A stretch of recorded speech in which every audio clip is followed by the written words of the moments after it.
Hello friends, welcome to my YouTube channel Indo Pak Takkar. इस video में आप देखेंगे कैसे पाकिस्तान इंडिया इजराइल के संबंधों से घबराया हुआ है और इजराइल को तस्लीम करने की बात कर रहा है। एक नैरेटिव चाहिए था वेस्टर्न पावर्स के खिलाफ, और एक नैरेटिव चाहिए था पूरे मुस्लिम वर्ल्ड को इकट्ठा करने के लिए, एक एक ग्रुपिंग बनाने के लिए, क्योंकि ऑटोमन एम्पायर के खत्म होने के बाद में एक वैक्यूम था और उस वैक्यूम को भरना बहुत जरूरी था। और उस वैक्यूम को भरने के लिए जो जो मिडिल ईस्ट के अंदर जो जो क्या फेविकोल का जो काम किया, वो काम किया आपके इजराइल और जूइश स्टेट वर्सेस मुस्लिम्स। अब क्योंकि जियोपॉलिटिक्स बदली हो गई है, अब ऑटोमन एम्पायर का वो वैक्यूम खत्म हो गया है और सऊदी अरेबिया की डोमिनेंस है। एट द सेम टाइम उसके खिलाफ एक 5000 साल पुरानी सिविलाइजेशन खड़ी है, पर्शियन सिविलाइजेशन या the Iranian civilisation if we may call, और उसकी जो सियासत है। तो अभी ईरान और सऊदी अरेबिया के बीच के अंदर का एक जियोपॉलिटिकल कंपटीशन है, और इस कंपटीशन के चलते अभी juice enemy of the Muslims नहीं हो सकता। एनिमी ऑफ द मुस्लिम्स बोले तो enemy of the Sunni world, enemy of the Sunni world अब जूइश इजराइल नहीं हो सकता, क्योंकि अगर enemy of the Sunni world Jewish Israel रहेगा तो सुन्नी वर्ल्ड कमजोर हो जाएगा। तो अभी सुन्नी वर्ल्ड की एक मजबूरी है कि वो इजराइल के साथ में मेंड फेंसेस करे, दोस्ती करे। अब जहां तक हिंदुस्तान का सवाल है, हिंदुस्तान बिल्कुल बहुत खुश है, क्योंकि जब से ये मेंड फेंसेस चला है तब से हमने देखा कि किस तरीके से सऊदी अरेबिया इंडिया के तरफ ग्रेविएट हुआ है। और अब सऊदी अरेबिया ने अपना जो मैप है उसको भी चेंज कर दिया है, और वो मैप के अंदर अब जैसा कि हम जानते हैं कि कश्मीर का जो मैप है वो अब वो इंडिया के साथ में जोड़ के देखता है, और पाकिस्तान को भी एक किस्म का इशू है। अब इसके अंदर एक तीसरा प्लेयर भी है, ऑटोमन एम्पायर पुराना खिलाफत, और वो है तुर्की। वो भी बीच में इसमें स्पेस में कूदना चाह रहा है। दोनों तरफ की जो टेंशन है उसके बीच में वो भी आ रहा है, और वो चाह रहा है कि ये पूरा मुस्लिम वर्ल्ड दोबारा से टर्की के साथ हो जाए। तो ये सारी जियो पॉलिटिक्स है। As far as India is concern कि हिंदुस्तान इसको कैसे देख रहा है, हिंदुस्तान इस तब्दीली को बहुत पॉजिटिवली देख रहा है, क्योंकि इसमें इंडिया का बहुत फायदा है। क्योंकि उधर पैलेस्टाइन इशू, मैं ये नहीं कहूंगा कि कमजोर पड़ रहा है, बट उसका एक अलग डायमेंशन जा रहा है। और इधर जो कश्मीर इशू है वो भी सोल्यूशन उसका कोई नहीं हो रहा है, लेकिन एट द सेम टाइम जो पाकिस्तान का जो मोमेंटम था अब वो कश्मीर इशू के ऊपर वो कम पड़ेगा। बिल्कुल ठीक है। आप कह रहे हैं कि अगर ये नॉर्मलाइजेशन होती है रिलेशंस की, तो बेसिकली वो जो मोमेंटम है जो कश्मीर इश्यू के ऊपर वो कम पड़ेगा, क्योंकि पाकिस्तान को ग्लोबल सपोर्ट और पर्टिकुलरली मुस्लिम वर्ल्ड से सपोर्ट नहीं मिलेगी। आरजू, आप कैसे देखती हैं कि हमने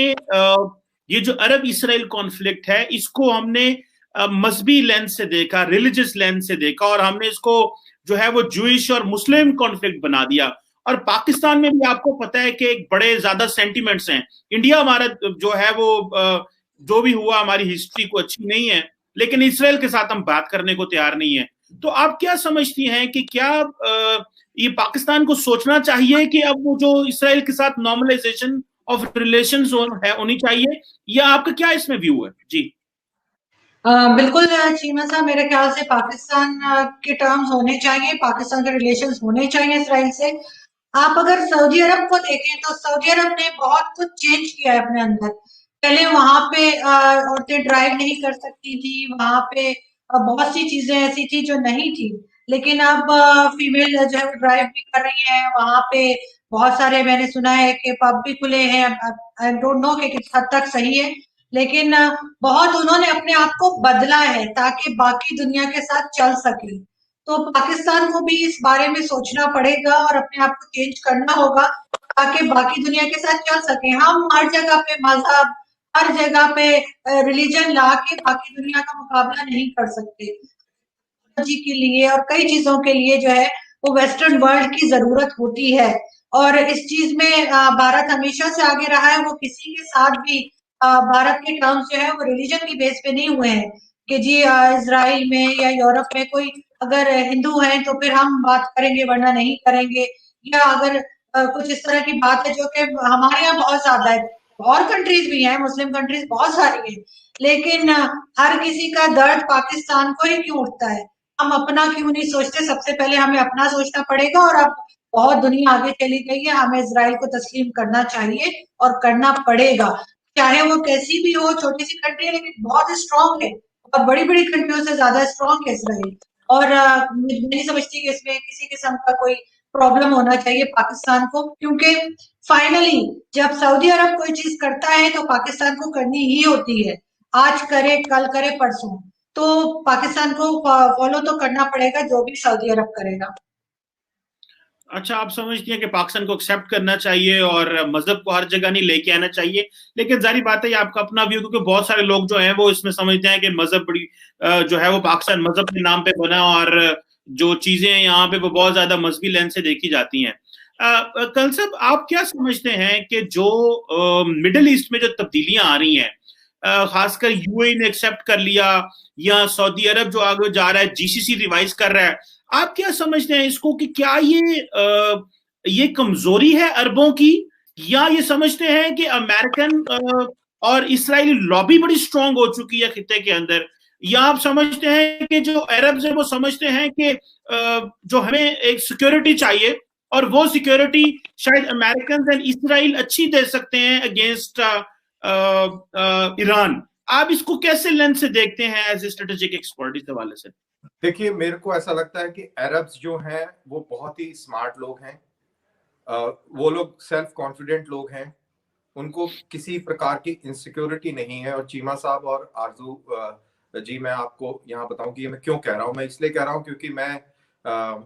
यूएई के डेजर्ट्स में अरब्स के साथ उन्हीं के टेंटों में काफी टाइम रहा, उनके साथ में काफी मैंने उनको बड़े नजदीक से देखा है और उनका जो सेल्फ कॉन्फिडेंस है एज ए मुस्लिम, वो इस हमारे सब कॉन्टिनेंट के मुसलमानों से बहुत मुख्तलिफ है और वो इन चीजों में विश्वास नहीं करते। उनके लिए वो बड़ा ही प्राइवेट अफेयर है। अगर आप यूएई जाएंगे तो आपको वहां पे शराब भी मिल जाएगी, आपको बाकी चीजें भी मिल जाएंगी, आपको मौसीकी भी मिल जाएगी, आपको मजहब भी मिल जाएगा, लेकिन कोई किसी में भी इंटरफेरेंस नहीं है। इनफैक्ट मेरा आपकी तरफ से आपके थ्रू सजेशन रहेगा कि आप जितने भी मौलवी हैं पाकिस्तान के, उनको गाइडेड टूर भेजें मिडिल ईस्ट,